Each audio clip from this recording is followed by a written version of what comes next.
जब नाबालिग बच्चे के अंदर रोजा रखने की ताकत हो तो उसको रोजा रखने का हुक्म दिया जाए, जबकि बच्चे को कोई नुकसान न हो। अगर नुकसान हो तो रोजे का रखने का हुक्म नहीं देना चाहिए।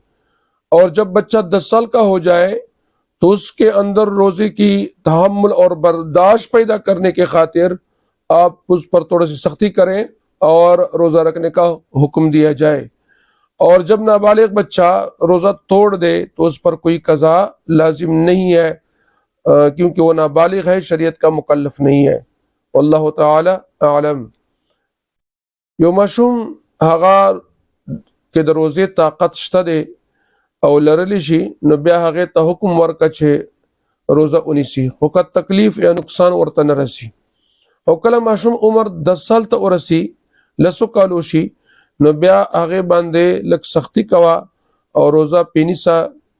کله کله چې د ماشوم کې د روزه لرلو قوت برداشت پیدا شي. او کچته نابالغ ماشوم روزه ماته کی، نو بیا په دې ماشوم باندې د روزه قضا نشته ده. والله تعالی اعلم.